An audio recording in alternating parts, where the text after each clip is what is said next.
কাজিৰঙাত কাছৰ মনোৰম দৃশ্য বন্দী হৈছে কেমেৰাত। শুকান গছত বহি ৰ'দ লৈছে কাছই। পানীত পৰি আছে কেইডালমান শুকান গছ, তাৰ ওপৰত বহি ৰ'দ লৈছে কাছই। দৃশ্যটো কাজিৰঙাৰ ৰাষ্ট্ৰীয় উদ্যানৰ কহৰা বনাঞ্চলৰ। মনোমোহা এই দৃশ্য দেখি থমকি ৰয় পৰ্যটকসকল। আপোনালোকক দেখাবলৈ ওলাইছোঁ আমি কাজিৰঙাৰ কাছৰৰ মনোৰম দৃশ্য বন্দী হৈছে কেমেৰাত। পানীত পৰি থকা কেইডালমান শুকান গছ আৰু তাৰ ওপৰত বহি ৰ'দ লৈছে কাছই। দৃশ্যটো কাজিৰঙাৰ ৰাষ্ট্ৰীয় উদ্যানৰ কহৰা বনাঞ্চলৰ। এই মনোমোহা দৃশ্য দেখি থমকি ৰৈছে পৰ্যটকসকল।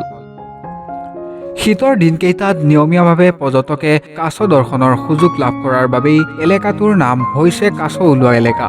অৱশ্যে এই নিৰ্দিষ্ট এলেকাটোৰ উপৰিও ৰাষ্ট্ৰীয় উদ্যানখনৰ চহলা বিলকে ধৰি বিভিন্ন জলাশয়বিলাকত বিচৰণ কৰে সৰু বৰ 17টাকৈ প্ৰজাতিৰ কাছই। ইয়াৰে 12টা প্ৰজাতিৰ দুষ্প্ৰাপ্য তালিকাত অন্তৰ্ভুক্ত কৰা হৈছে। নিউজ ডেস্ক ৰিপৰ্ট, দৈনিক খবৰ। কাজিৰঙাত বৰ্তমান 17টা মান স্পেচিছ আছে। কাজিৰঙাত কাছৰ বেলেগ বেলেগ প্ৰজাতিৰ কাছ আছে 17টা। তাৰে ভিতৰত জনাত 12টামান এণ্ডেঞ্জাৰ্ড বুলি কয়, যিটো মানে দুষ্প্ৰাপ্য, পাবলৈ তাই বেলেগ জেগাত নাই। আমাৰ ইয়াতে আপোনাৰ চাওক, আমাৰ কাজিৰঙাখন হৈছে আপোনাৰ বিল আছে, আমাৰ 92খনমান পাৰ্মানেণ্ট বিল আছে কাজিৰঙাত, আৰু 250খনমান বিল আপোনাৰ ছিজনেল বিল। তো ছিজনত মানে সেইবিলাক বিলত পানী হয়। তো মেক্সিমাম জেগা কাজিৰঙা কি হৈছে মানে ৱেটলেণ্ড এৰিয়া, জলাভূমি আছে।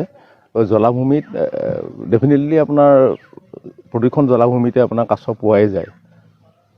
তো সেই গতিকে কাছ মানে বেলেগ বেলেগ প্ৰজাতিৰ ধৰণৰ কাছ ইয়াতে যথেষ্ট পৰিমাণে পোৱা যায়, যিহেতু জলাভূমিবিলাক তেওঁলোকৰ থকাৰ মানে আশ্ৰয়স্থল হয়। শুকান খৰিৰ ওপৰত আপোনাৰ কাছ মানে কি হয়, তেনেকুৱা এবিধ কাছ আছে। সেই কাছবিধে মানে আপোনাৰ এই নদীত যিবিলাক কাঠ পৰি থাকে, আৰু কাঠবিলাকৰ পৰি থকা কাঠত যদি কেনেবাকৈ ৰ'দ পৰে এনেকুৱা দিনত ঠাণ্ডাত, তেতিয়া সেই কাছবোৰ সেই গছজোপাত উঠি পেলাই ৰ'দ লয়, ৰ'দ পোৱাই। এই দৃশ্যসমূহ আমাৰ কাজিৰঙা ৰেঞ্জত এটা আছে, ঠাই আছে এজেগাত আপোনাৰ ডিফলু ৰিভাৰৰ এটা চুই গৈছে এই পৰ্যটকৰ যিটো আমাৰ ৰোড আছে, যিটো আমাৰ পৰ্যটকৰ পথ আছে, সেই পৰ্যটকৰ পথটোৱে মানে সেই ডিফলু নদী চুই যাওঁতে সেই দৃশ্যটো উপভোগ কৰিবলৈ পায়।